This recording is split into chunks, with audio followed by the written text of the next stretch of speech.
প্রিয় দ্বাদশ শ্রেণীর শিক্ষার্থীরা, গুড মর্নিং। আশা করি তোমরা সবাই ভালো আছো, যে যেখানে আছো।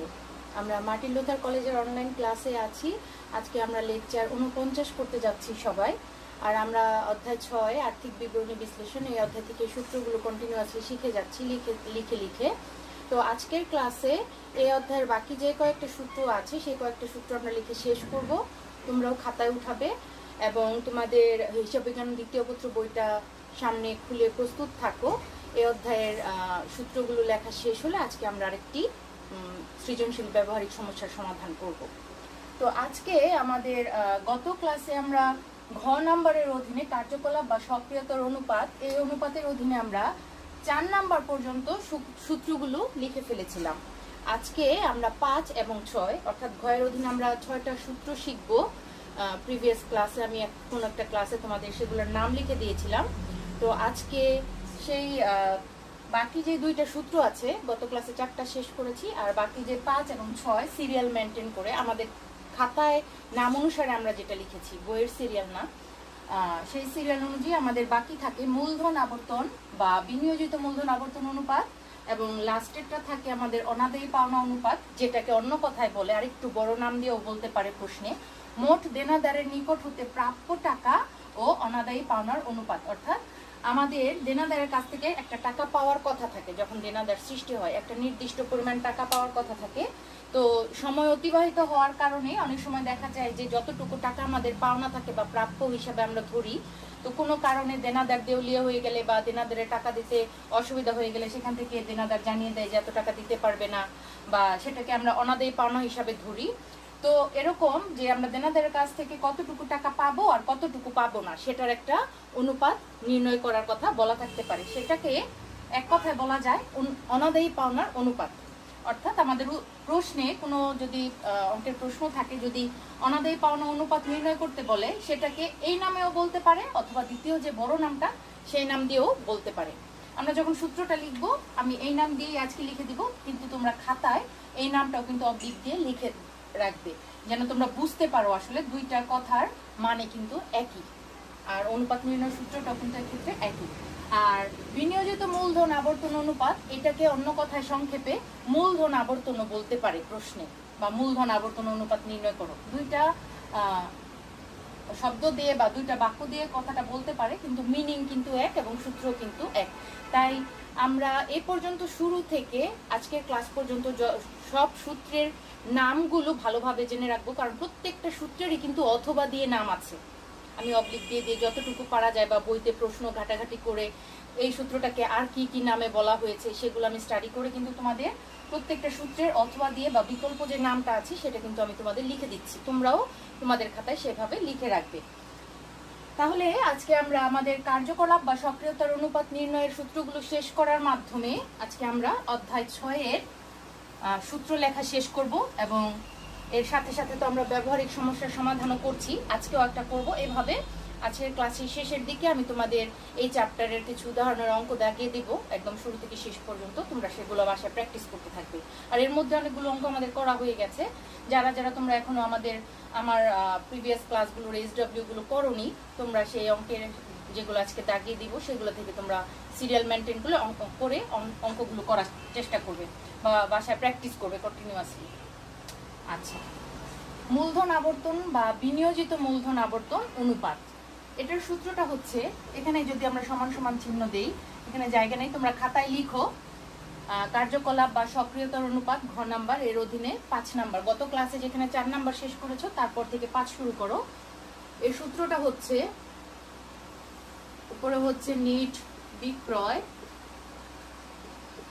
আর নিচে হচ্ছে বিনিয়োজিত মূলধন।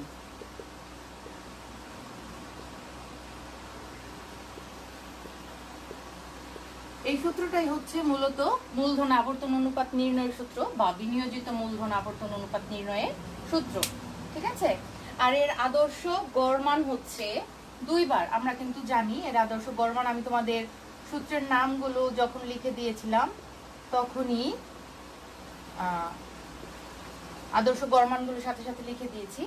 যদি আমাদের উদ্দীপকের নিট বিক্রয় দেয়া না থাকে অথবা নিট বিক্রয় বের করার মতো কোনো অপশন না থাকে, সেক্ষেত্রে আমরা নিট বিক্রয়ের পরিবর্তে বিক্রিত পণ্যের ব্যয়টাকে কিন্তু ব্যবহার করতে পারি এখানে, বিক্রিত পণ্যের ব্যয়।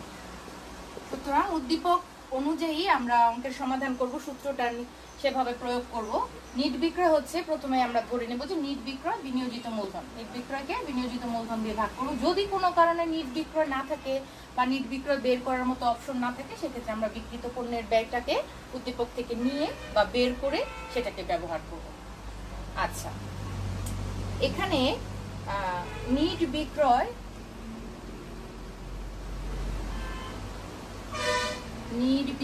কিভাবে বের করতে হয় সেটা আমি প্রিভিয়াস কোনো একটা সূত্রে তোমাদের লিখে দিয়েছি। সেই সূত্রটা হচ্ছে, আমরা ক্ষয়ের 1 নং সূত্রটা দেখব। ক্ষয়ের 1 নং সূত্র, ক্ষয়ের 1 নং সূত্র যদি আমরা দেখি, সেখানে গিয়ে আমরা নিট বিক্রয় কিভাবে নির্ণয় করতে হয় সেটা পাবো। আর বিক্রিত পণ্যের ব্যয়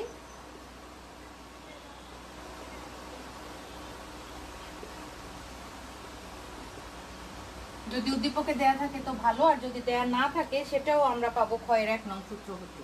অর্থাৎ এই নিট বিক্রয় যেখানে পাবো সেখানে আমরা বিক্রিত পণ্যের ব্যয়টাও পাবো, ঠিক আছে। আর বিনিয়োজিত মূলধন এবং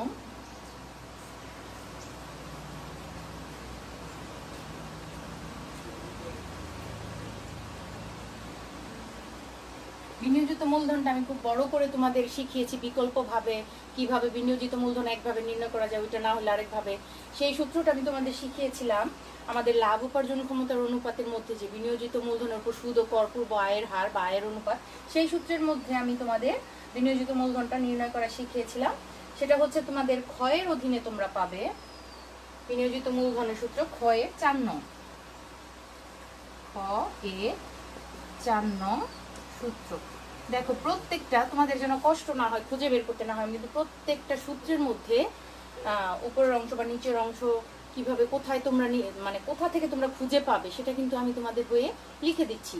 সো এই চ্যাপ্টারটার প্রত্যেকটা সূত্র তোমরা খুব কেয়ারফুলি শিখবে এবং কিভাবে কোনটা নির্ণয় করতে হয় এবং উত্তরগুলো কিভাবে আদর্শ গড় মানের সাথে কম্পেয়ার করে লিখতে হয়, প্রত্যেকটা কিন্তু খুব কেয়ারফুলি সেগুলো শিখবে।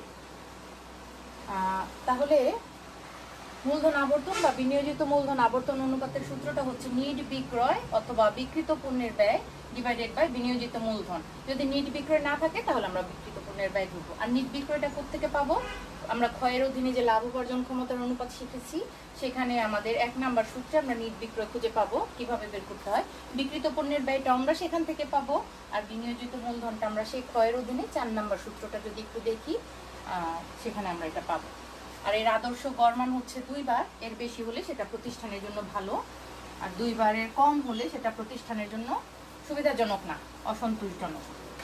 এখন আমরা লাস্ট সূত্রটা শিখবো এই অধ্যায়ের, সেটা হচ্ছে 6 নাম্বার অনাদায়ী পাওনা অনুপাত। অনাদায়ী পাওনা অনুপাত বা অনাদায়ী পাওনার অনুপাত, যেটাই বলা থাকুক প্রশ্নে।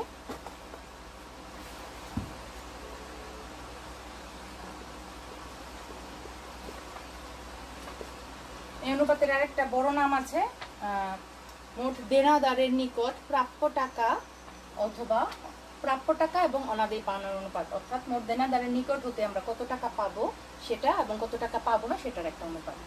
অনাদায়ী পাওনা অনুপাত নির্ণয়ের সূত্রটা হচ্ছে, উপরে হচ্ছে মোট অনাদায়ী পাওনা আমরা দেখাবো, অনাদায়ী পাওনা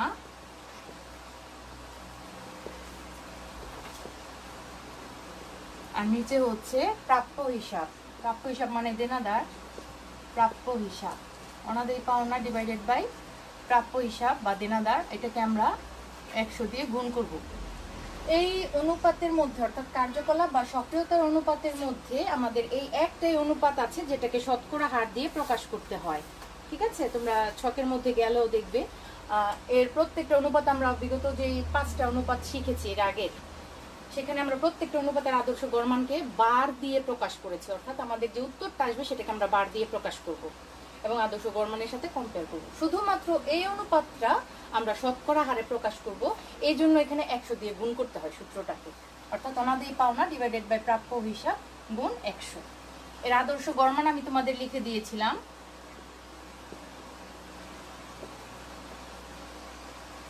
%5 হতে 10%। ঠিক আছে। আচ্ছা, এই অনুপাতটা, এই যে আদর্শ গড় মান, আমরা আমাদের এই অনুপাত নির্ণয়ের আগ পর্যন্ত যতগুলো সূত্র শিখেছি, অর্থাৎ 5 নাম্বার পর্যন্ত, ক থেকে শুরু করে ক এর প্রত্যেকটা সূত্র, খ, গ এবং ঘ এর 5 নাম্বার পর্যন্ত যতগুলো সূত্র শিখেছি, আমি তোমাদের প্রত্যেকটা সূত্রের ক্ষেত্রে আদর্শ গড় মান লিখে দেওয়ার সময় যে মন্তব্যটা করতে শিখিয়েছি, যে আদর্শ গড় মান দেওয়ার একটাই কারণ যে আমি এই আদর্শ গড় মানের সাথে আমার নির্ণীত মানটাকে কম্পেয়ার করে মন্তব্য করব, যদি প্রশ্নের মধ্যে মন্তব্য চায়। আর আদর্শ গড় মানের চেয়ে যদি আমার উত্তরটা, নির্ণীত মানটা যদি বেশি হয় বা গড় মানের মধ্যেই থাকে, তবে আমরা ধরে নিব সেটা প্রতিষ্ঠানের জন্য ভালো একটা ফলাফল আসলো। আর যদি আদর্শ গড় মানের নিচে হয়, নিম্ন হার হয়, তাহলে আমরা ধরেই নিব সেটা প্রতিষ্ঠানের জন্য সন্তোষজনক নয়। কিন্তু অনাদায়ী পাওনা অনুপাতের ক্ষেত্রে একটু ব্যতিক্রম। ঠিক আছে, একটু ব্যতিক্রম। শুধুমাত্র এই সূত্রটার ক্ষেত্রে খেয়াল রাখবে, অনাদায়ী পাওনার অনুপাত যদি উচ্চ হার হয় বা আমাদের নির্ণীত মানটা যদি এই মানের চেয়ে বেশি হয়, তাহলে সেটা প্রতিষ্ঠানের জন্য ভালো নয়। শুধুমাত্র অনাদায়ী পাওনা অনুপাতটার ক্ষেত্রে এটা ব্যতিক্রম। গত ক্লাসে আমি বলেছিলাম যে সব সূত্রেরই আদর্শ গড় মানের তুলনায় যে বেশি আসলে সেটা ভালো হবে তা নয়, আমি আগামী ক্লাসে বলে দেবো। সেই জন্য এই অনুপাতটার জন্য আমি মূলত এই কথাটা বলেছিলাম গত ক্লাসে, যে অনাদায়ী পাওনা অনুপাত যত বেশি হবে, সেটা প্রতিষ্ঠানের মুনাফা অর্জন ক্ষমতা তত হ্রাস দেখাবে, মুনাফা অর্জন ক্ষমতা তত হ্রাস করবে। সেজন্য বলা হয় যে অনাদায়ী পাওনা অনুপাতের উচ্চ হার সেটা প্রতিষ্ঠানের জন্য সন্তোষজনক না বা সুবিধাজনক না। কিন্তু অনাদায়ী পাওনার অনুপাত যদি 5 থেকে 10%-এর মধ্যে থাকে বা তার চেয়েও কম হয়, নিম্ন হার যদি হয়, সেটা প্রতিষ্ঠানের জন্য সুবিধাজনক, অর্থাৎ এটা মুনাফা অর্জন ক্ষমতাকে বৃদ্ধি করে। ঠিক আছে, তোমরা তোমাদের বইতেও খুঁজলে পাবে, তোমাদের বইয়ের এই কথাটাই লেখা আছে, তোমাদের বইয়ের 852 পৃষ্ঠা। তাৎপর্য বা মন্তব্য, তাৎপর্য, ঠিক আছে, 852 পৃষ্ঠা, এটা দেখতে পারো। তাৎপর্যটা বলা আছে, এই অনুপাতের উচ্চ হার, এটা তোমরা খাতায় লিখে রাখো কারণ এটা একটু ব্যতিক্রম, উচ্চ হার প্রতিষ্ঠানের জন্য সন্তোষজনক নয়।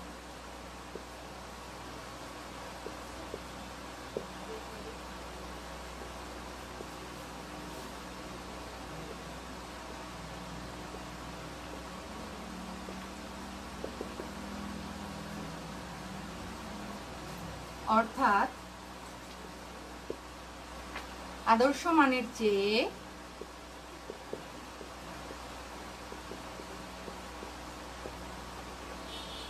নির্ণীত হার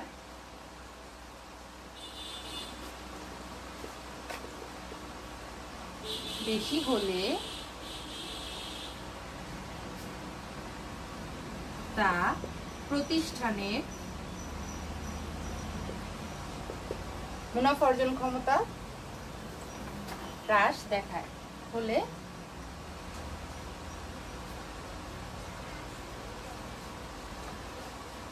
তাতে প্রতিষ্ঠানের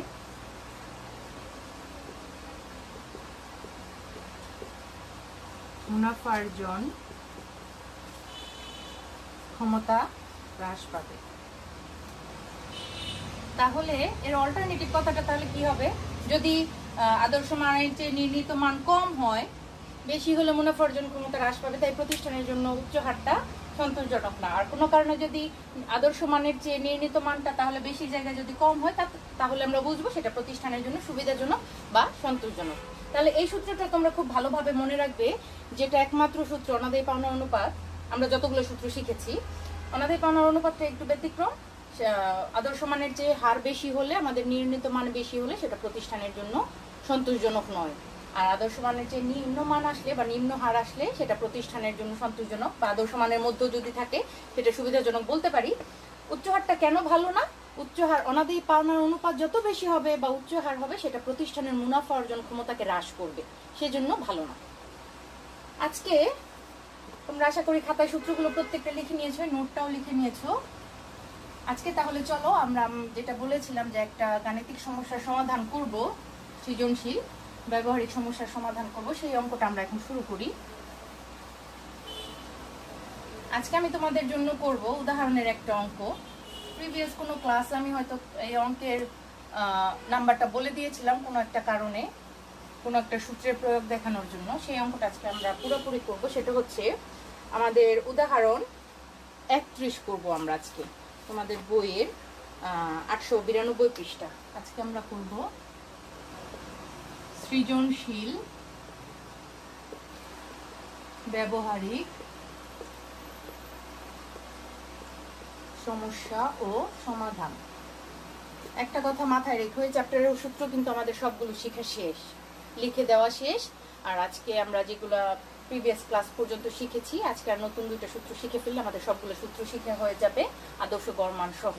তাহলে সূত্রগুলো আগে ভালো করে শিখবে এবং সেগুলোর প্রয়োগ কিন্তু প্রত্যেকটা যে অঙ্কগুলো আমি দিব বা দিচ্ছি প্রত্যেকটা অঙ্কেই তোমরা সেগুলোর প্রয়োগ পাবে। সো সূত্রগুলো তোমরা চেষ্টা করবে একসাথে সবগুলো সূত্র রাখতে, একদম সাথে সাথে, যেন একটা সূত্রের তোমরা খুঁজতেছো অঙ্ক করার ক্ষেত্রে খুঁজে পেতে যেন তোমাদের সমস্যা না হয়, সেই চেষ্টাটা করবে। এটা হচ্ছে তোমাদের বইয়ের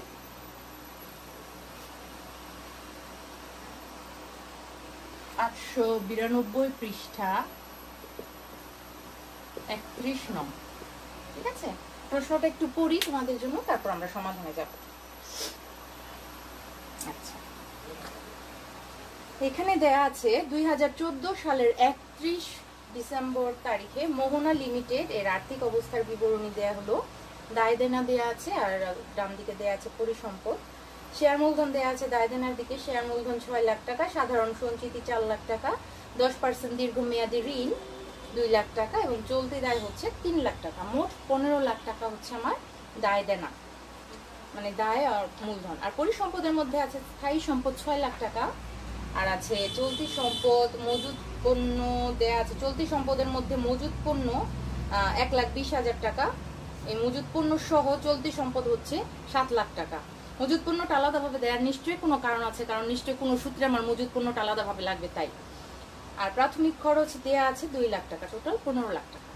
আচ্ছা, এখানে লেখা আছে ছকের নিচে উক্ত বছরে বিক্রয়ের পরিমাণ 26 লাখ টাকা, মোট লাভ 8 লাখ টাকা এবং নিট লাভ 3 লাখ টাকা ছিল। আর আমার করণীয়গুলো কি কি এখানে? 1 নাম্বার বা ক নাম্বার, শেয়ার হোল্ডারদের মালিকানা তহবিল নির্ণয় করো। খ আছে উপার্জন ক্ষমতা অনুপাত নির্ণয় করো। আর গ হচ্ছে কার্যকলাপ সংক্রান্ত অনুপাত নির্ণয় করো এবং মন্তব্য করো। তাহলে এখানে যেহেতু নির্দিষ্ট করে কোনো সূত্রের নাম বলে দেয়নি, শুধু মেইন যে কথাটা, মেইন যে নাম, কয়ের যে নাম, খয়ের যে নাম, গয়ের যে নাম বা ঘয়ের, সেই নামটা এখানে বলে দেয়া আছে সরাসরি যে উপার্জন ক্ষমতা অনুপাত নির্ণয় করো। তাহলে আমরা তো উপার্জন ক্ষমতা অনুপাতের অনেকগুলো সূত্র শিখেছি, আমরা কি সবই করব না? আমরা সেক্ষেত্রে আমাদের মান অনুযায়ী, প্রশ্নের উত্তরের মান অনুযায়ী আমরা কিন্তু সমাধান শুরু করব। তাহলে শেয়ার হোল্ডারদের মালিকানা তহবিল এর মান হচ্ছে 2। আমরা মালিকানা তহবিল কিভাবে নির্ণয় করতে হয় সেটা কিন্তু শিখেছি গত ক্লাসে, বা মূলধন গিয়ারিং অনুপাত শিখতে গিয়েও শিখেছি। তারপর আমরা আরো আছে আমাদের মালিকানা তহবিল নিয়ে যে মালিকানা অনুপাত বা মালিকানা মোট সম্পদের অনুপাত, সেখানে আমরা মালিকানা তহবিল কিভাবে নির্ণয় করতে হয় শিখেছি সচ্ছলতা অনুপাতের অধীনে। আর দায় মালিকানা অনুপাত, সেখানেও আমাদের মালিকানা অনুপাত বা মালিকানা তহবিল আছে। সুতরাং গয়ের অধীনে আমাদের প্রায় সবগুলো সূত্রের মধ্যে, বেশিরভাগ সূত্রের মধ্যে আমরা মালিকানা তহবিল দিয়ে কাজ করেছি, এটা আমরা নির্ণয় করতে পারবো। আর শেয়ার হোল্ডারদের মালিকানা তহবিল আমরা গয়ের অধীনে যেই 4 নাম্বার সূত্রটা শিখেছিলাম মূলধন গিয়ারিং অনুপাত, সেখানে আমাদের ছিল সাধারণ শেয়ারের মালিকানা তহবিল। স্থির খরচযুক্ত তহবিলকে সাধারণ শেয়ার মালিকানা তহবিল দিয়ে ভাগ করলে সেটা পাওয়া হয়ে যায়। সুতরাং সেখান থেকে আমরা শেয়ার হোল্ডারদের মালিকানা তহবিল কিভাবে নির্ণয় করতে হয় আমরা পারবো। উপার্জন ক্ষমতার অনুপাতের মধ্যে আমরা 2টা বা 3টা সূত্র আমাদের উদ্দীপকের উপাদানগুলো থেকে খুঁজে বের করে দেখতে পারি আমরা যে কি কি সূত্র এখানে কাজে লাগানো যায়। আমরা মোট লাভ অনুপাত, নিট লাভ অনুপাতকে লিখতে পারি, প্রয়োগ করতে পারি বা নির্ণয় করতে পারি। আর যদি বিনিয়োজিত মূলধন অনুপাত, মূলধনের উপর আয় অনুপাত বের করার মতো কোনো উপাদান দেয়া থাকে তাহলে সেটাও আমরা নির্ণয় করতে পারি। আর গয়ের অধীনে কার্যকলাপ সংক্রান্ত অনুপাত, এখান থেকে আমরা দুইটা সূত্র করতে পারি 4-এর জন্য। আর যদি আরেকটু ভালো করে টিচারদেরকে বুঝিয়ে দিতে যাই যে আমি আরও পারি, বা এখানে তথ্য দেওয়া থাকে আরও কোনো সূত্র প্রয়োগ করার মতো, যেটা ওই কার্যকলাপ সংক্রান্ত অনুপাত নির্ণয় করা যায় বা সচ্ছলতা অনুপাত নির্ণয় করা যায়, তাহলে সেক্ষেত্রে আমরা সেই সূত্রটা 2টা বা 3টা, আমার প্রথম 2টা বা প্রথম 3টা সূত্রের প্রয়োগ দেখালেই হবে। এখানে তোমাদের জন্য উদাহরণে 3টা করে দেখানো হয়েছে, আমিও সেভাবেই করছি যেন তোমরা প্রশ্নে যদি নাম দিয়ে আসে তোমরা করতে পারো। আর এইভাবে যদি আসে তাহলে এখানে যেভাবে প্রেজেন্টেশনটা দেওয়া আছে আমরা সেইভাবে করব। প্রথমে আমরা শেয়ার হোল্ডারদের মালিকানা তহবিল নির্ণয় করি। সমাধান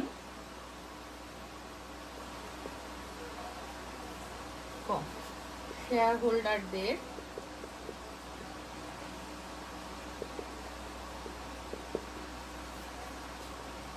মালিকানা তহবিল নির্ণয়।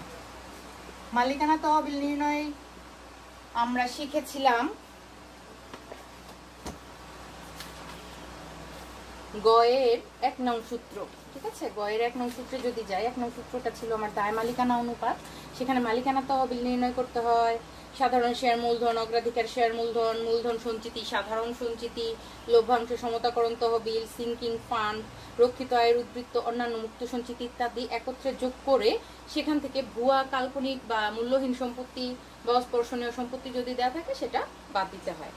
আর অন্যভাবেও মালিকানা সম্পত্তি তহবিল বের করা যায় মোট সম্পত্তি থেকে মোট বহির্দায় যদি আমরা বাদ দিই। ঠিক আছে, তাহলে এখানে দেখি আমাদের কিভাবে মালিকানা তহবিলটা বের করা যায়। মোট সম্পত্তিও আমরা এখানে ইউজ করতে পারি, তবে এখানে আবার প্রাথমিক খরচ টরচ আছে, আবার মোট বহির্দায় বের করার মতো এখানে অপশন আছে। আর যদি আমি একবারেই বের করতে চাই তাহলে মালিকানা তহবিল যেটা হয় শেয়ার মূলধন, সাধারণ সঞ্চিতি এগুলোকে অ্যাড করে সেখানে যদি ভুয়া কাল্পনিক কোনো সম্পত্তি থাকে, যেমন প্রাথমিক খরচ থাকতে পারে, তারপরে শেয়ার অবহার বা শেয়ার বাট্টা থাকতে পারে, এরকম সেগুলো আমরা বাদ দিয়ে দিব। তাহলে আমি যেটা সহজ সেভাবে আমরা করব, অল্প উপাদান নিয়ে যেটা করা যায়। তাহলে এখানে আমরা ছক করেও করতে পারি।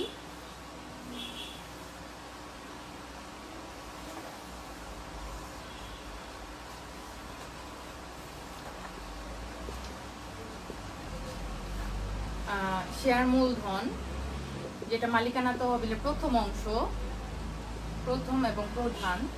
শেয়ার মূলধন দেয়া আছে আমার প্রশ্নে 6 লাখ টাকা। এখানে সাধারণ সঞ্চিতি আছে, আর কোনো আইটেম নেই যেটা মালিকানা তহবিলকে বৃদ্ধি করবে বা মালিকানা তহবিলের সাথে সমন্বিত হবে। 2টা আইটেমই আছে, তাহলে সাধারণ সঞ্চিতিটা যোগ করি। সাধারণ সঞ্চিতি, সাধারণ সঞ্চিতি আছে 4 লাখ। তাহলে মালিকানা তহবিল হয় 10 লাখ টাকা। ঠিক আছে, বাদ দিব কি? বাদ কাল্পনিক সম্পদ, ভুয়া বা কাল্পনিক সম্পদ। ভুয়া কথা না লিখে আমরা কাল্পনিক কথাটা ইউজ করি। কাল্পনিক সম্পদ যেটা প্রাথমিক খরচ। ঠিক আছে, কাল্পনিক সম্পদ হচ্ছে আমার প্রাথমিক খরচ।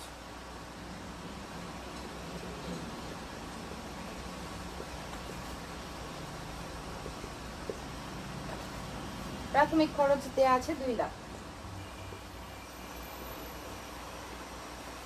তাহলে আমার এখানে অ্যামাউন্ট আসে 10 লাখ থেকে 2 লাখ গেলে 8 লাখ টাকা।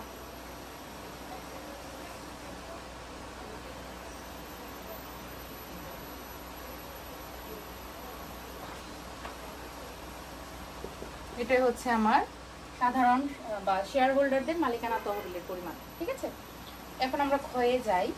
আশা করি তোমরা এটা বুঝতে পেরেছো। যেটা শর্টকাটে করা যায় এবং সঠিক তথ্য খুঁজে পাওয়া যায় সেই তথ্যগুলো ব্যবহার করে আমরা সমাধান করার চেষ্টা করব। ক্ষয়ে যাই। ক্ষয় আমাকে বলেছে এখানে করতে যে মুনাফা অর্জন ক্ষমতা বা উপার্জন ক্ষমতা অনুপাত নির্ণয় করো। তাহলে আমরা লিখতে পারি খ উপার্জন ক্ষমতা অনুপাত নির্ণয়।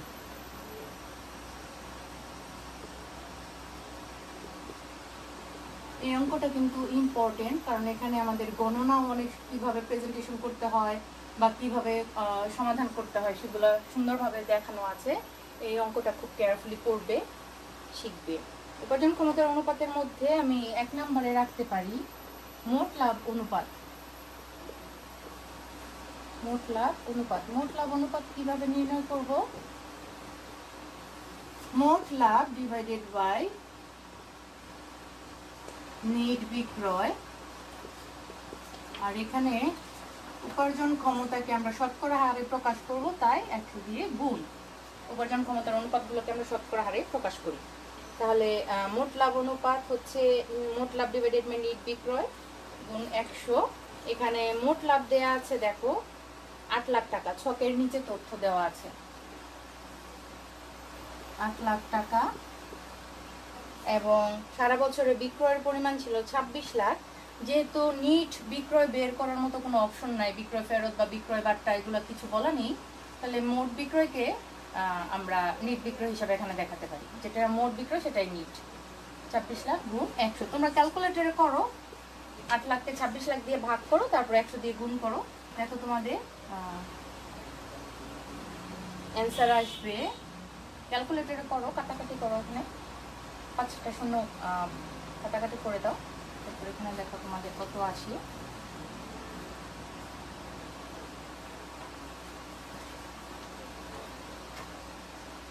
তিন 24, 26 লাখ, 3 24, আর এটাকে যদি 100 দিয়ে গুণ করি তাহলে আমার আছে 30.77%। অবশ্যই শতকরা হারে আমার এটা প্রকাশ করতে হবে, ঠিক আছে? তাহলে এখানে তোমাদের দেখো 30.77%। এই অনুপাতের আদর্শ গড় মান কিন্তু আমরা জানি কত। মোট মুনাফা বা মোট লাভ অনুপাতের আদর্শ গড় মান আমরা শিখেছি 20 থেকে 30% আমাদের আদর্শ গড় মান। এখানে আমার নির্ণীত মান এসেছে 30%, 30.77%, অর্থাৎ আদর্শ গড় মানের চেয়ে একটু বেশি এসেছে। আদর্শ গড় মানের মধ্যে আছে বা একটু বেশি হয়েছে, তাহলে আমরা বলতে পারি এটা প্রতিষ্ঠানের জন্য অবশ্যই সন্তোষজনক একটা মান এসেছে।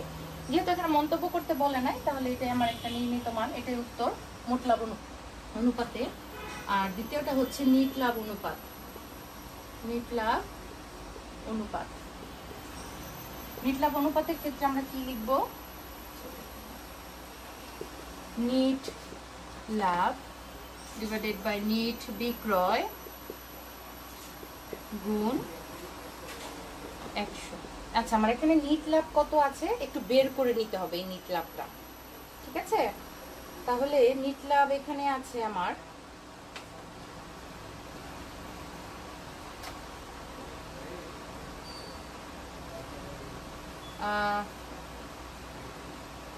নিট লাভ দেয়া আছে, সরি, নিট লাভ আলাদা করে দেয়া আছে, আমাকে আর বের করতে হবে না, প্রশ্নের মধ্যে মান দেয়া আছে একদম শেষে। ছকের নিচে যে 1 লাইন তথ্য দেওয়া আছে সেখানে 3টা মান দেয়া আছে, সেখানে নিট লাভও আলাদাভাবে দেয়া আছে 3 লাখ।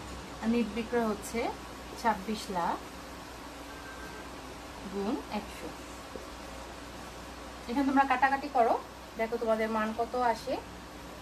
এখানে সম্ভবত তোমাদের মান আসতেছে 3 লাখ, আর এটা হচ্ছে 26 লাখ, কাটাকাটি করলে এখানে তোমাদের মান আসে 11.54%,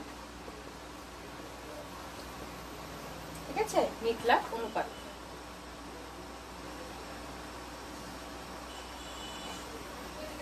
তাহলে তোমাদের এখানে মান আসলো 11.54%। এটা তোমাদের নির্ণীত মান। আমরা জানি আমাদের প্রতিষ্ঠানের জন্য নিট লাভ অনুপাতের আদর্শ গড় মান ছিল, নিট লাভ অনুপাতের 5 থেকে 10%। এখানে আমাদের 10%-এর চেয়ে বেশি আসছে, তাহলে এটা নিট লাভ অনুপাতটা প্রতিষ্ঠানের জন্য একটা সন্তোষজনক মান এসছে আমরা বলতে পারি। আর এরপর আমাদের যেই করতে হবে, নির্ণয়টা করতে হবে, সেটা হচ্ছে বিনিয়োজিত মূলধনের উপর আয় অনুপাত। আচ্ছা, নিট লাভ অনুপাতটা নিশ্চয়ই তোমরা বুঝেছো, এভাবে করো।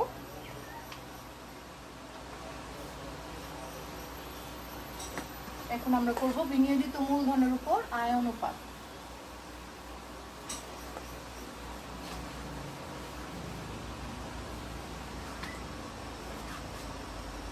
সমান 3। বিনিয়োজিত মূলধনের উপর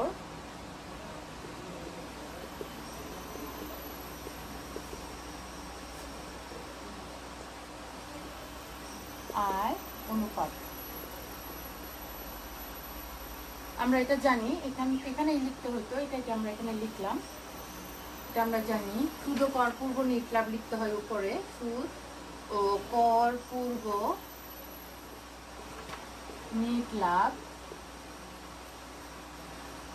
ডিভাইডেড বাই বিনিয়োজিত মূলধন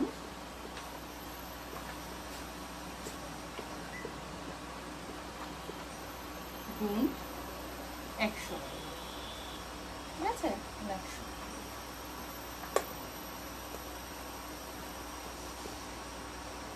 এখানে একটু গণনা করতে হবে আমার। এখানে সুদ ও কর পূর্ব নিট লাভ, গণনাটা যদি দেখাই, সুদ ও কর পূর্ব, আমার তো একটা নিট লাভ দেয়াই আছে 3 লাখ টাকা, কিন্তু এটা কিন্তু সুদ ও কর পরবর্তী, একদম আসল যে নিট লাভটা লাস্টে বের হয়েছে সবশেষে, সেই নিট লাভটা 3 লাখ টাকা। কিন্তু এখানে একটা পূর্ব সুদ ও কর পূর্ব নিট লাভ লাগবে। কর পূর্ব নিট লাভ যেহেতু আমাকে বের করতে হবে, তাহলে এবং দেখতে হবে আমার কর কি আলাদাভাবে দেওয়া আছে কিনা প্রশ্নে, বা সুদ কোনো জায়গায় আমার বের করার মতো অপশন আছে কিনা। তাহলে যে কোনো দুইটা বিষয় এখানে যদি সুদ এবং কর আলাদাভাবে দেয়া থাকে, তাহলে নিট লাভের সাথে সেটা যোগ করতে হবে। তাহলে কর যদি দেয়া থাকে তো করও যোগ করব, সুদ যদি দেয়া থাকে সুদও যোগ করব। কিন্তু এই প্রশ্নের মধ্যে কর, আয়কর যেটা আলাদাভাবে দেয়া নেই, কিন্তু সুদের একটা হার দেয়া আছে 10% দীর্ঘমেয়াদী ঋণ। এই সুদটা যেহেতু বের করার একটা সুযোগ আছে, তাহলে আমি নিট লাভের সাথে সেই সুদটা যোগ করে দিলেই আমার সুদ ও কর পূর্ব নিট লাভটা আমরা পাবো। তাহলে সুদ ও কর পূর্ব নিট লাভ হচ্ছে আমার, নিট লাভ হচ্ছে 3 লাখ যোগ সুদ, ঋণের সুদ। ঠিক আছে, ঋণের সুদ। তাহলে 3 লাখ যোগ আমার 2 লাখ হচ্ছে দীর্ঘমেয়াদী ঋণ, এর উপর আমি 10% সুদ ধরি। 2 লাখের উপর 10 লাখ ধরলে আমার আসে 3 লাখ। ভেঙে ভেঙে করছি তোমাদের বোঝানোর জন্য। 2 লাখের উপর 10% ধরলে আসে আমার 20,000। তাহলে 3,20,000 হচ্ছে আমার সুদ ও কর পূর্ব নিট লাভ। একটা গণনা করলাম, তাহলে এখানে আমরা বসিয়ে দিই। সুদ ও কর পূর্ব নিট লাভ হচ্ছে আমার 3,20,000। ঠিক আছে, এখন বিনিয়োজিত মূলধন, বিনিয়োজিত মূলধন কিন্তু আলাদাভাবে দেয়া নেই আমার প্রশ্নে, তাহলে বিনিয়োজিত মূলধনটা বের করতে হবে। ঠিক আছে, তাহলে বিনিয়োজিত মূলধনটা আমরা বের করি। এটা আমার ছিল গণনা 1। এখানে কথাটা যদি না লিখি, তাহলে গণনা 1 দিতে পারি আমার সুদ ও কর পূর্ব নিট লাভ। তাহলে গণনা 2 এ যাই। গণনা 2,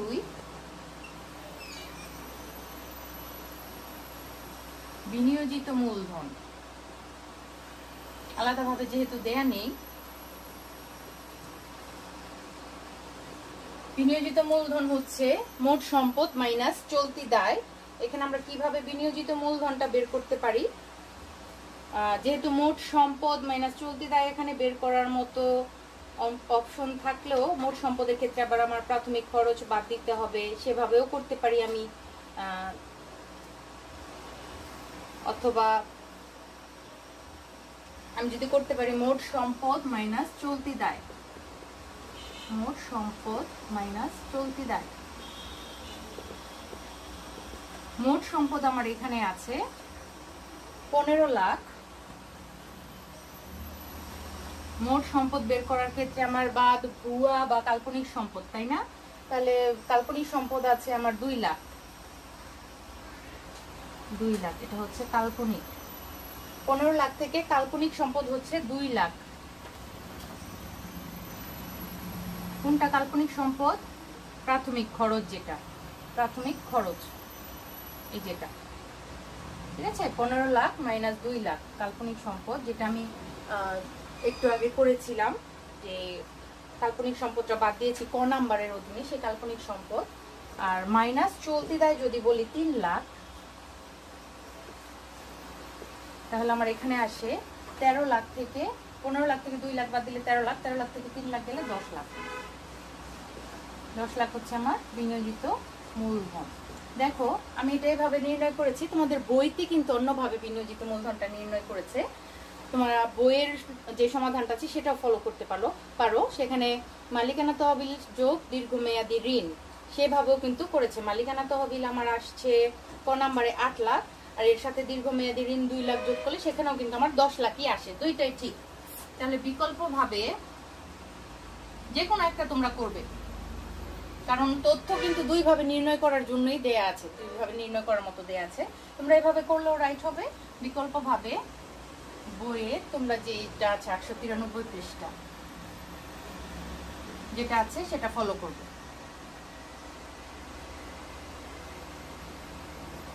যে কোনো একটা, যেহেতু আমি বিকল্পভাবে বলে দিয়েছি, তাহলে তোমরা এভাবেও করতে পারো যদি সহজ মনে হয়। আর যদি বইটা দেখো 893 পৃষ্ঠা যে সমাধানটা গণনাটা করে দেওয়া আছে সেটা যদি তোমাদের কাছে সহজ মনে হয় তোমরা সেটাও ফলো করতে পারো, যে কোনো একটা করো।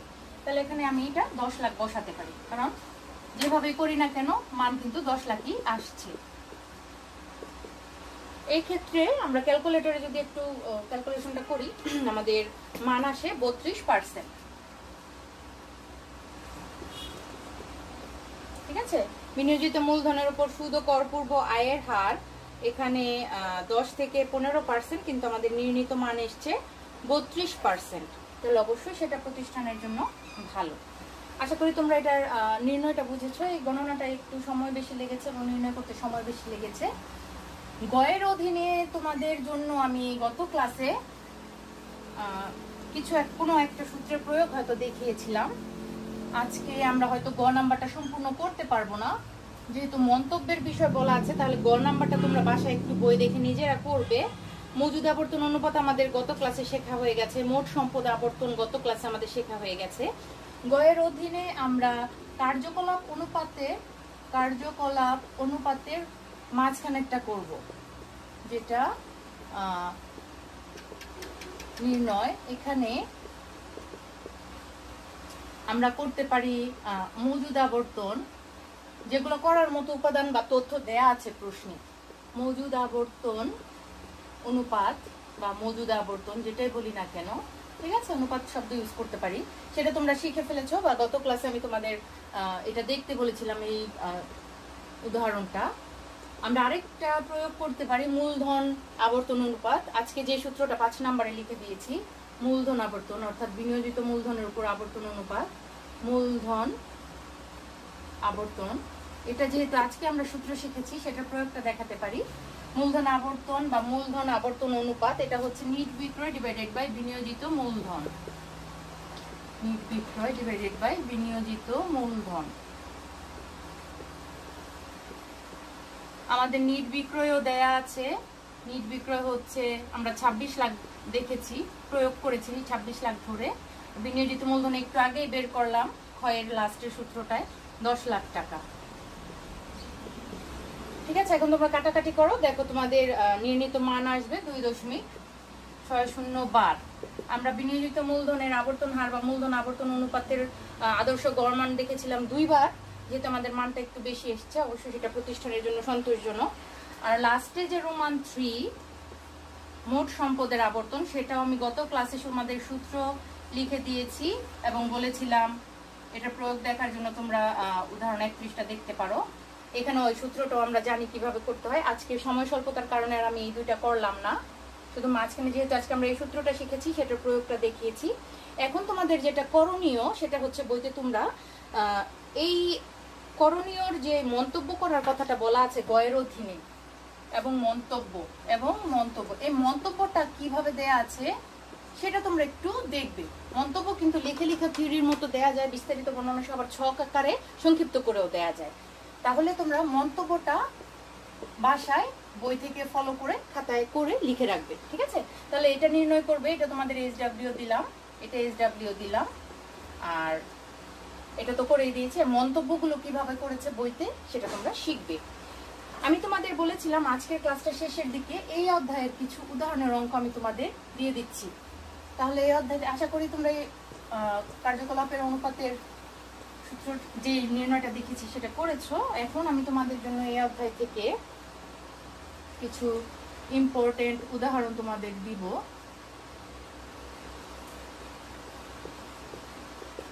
একটু লিখে রাখো। বেশিরভাগ এই অঙ্কগুলো চ্যাপ্টার অঙ্কগুলো যেহেতু সূত্রভিত্তিক এবং ছোট ছোট সূত্র প্রয়োগ করতে হয়, অঙ্কগুলো খুব একটা বড় না, তাই বেশিরভাগ অঙ্কই আমাদের করতে হবে। তোমরা একটু লিখে রাখো। উদাহরণ 9 থেকে 22। উদাহরণ যেহেতু দিচ্ছি, টেনশনের কোনো কারণ নেই, কারণ বইতে করে দেওয়া আছে। আমরা শুধু বুঝে বুঝে অঙ্কগুলো করব, ভালো করে বুঝবো, শিখবো, করবো। তারপর হচ্ছে 26 থেকে 28। তোমরা সিরিয়াল মেনটেন করে করতে থাকবে। 31 থেকে 34। তারপর হচ্ছে 36, 37 থেকে 39 এবং লাস্টে হচ্ছে 42 থেকে 50। এগুলো হচ্ছে বোর্ডের অঙ্ক, এগুলাকে বাদ দেওয়া যাবে না। বিভিন্ন বোর্ডের অঙ্ক, বিভিন্ন বোর্ডের অঙ্ক এই যেগুলো, ঠিক আছে? তাহলে এই অঙ্কগুলো আমরা সিরিয়াল মেনটেন করে বাসায় প্র্যাকটিস করব। তো ডিয়ার স্টুডেন্টস, আজকের ক্লাস অনেক বেশি সময় নিয়ে আমরা করলাম, অবশ্যই তোমাদের কাজে দিবে আমি বিশ্বাস করি। তো নেক্সট ক্লাস পর্যন্ত সবাই ভালো থাকো। নেক্সট ক্লাসে আবার সবার সাথে কথা হবে। ধন্যবাদ সবাইকে।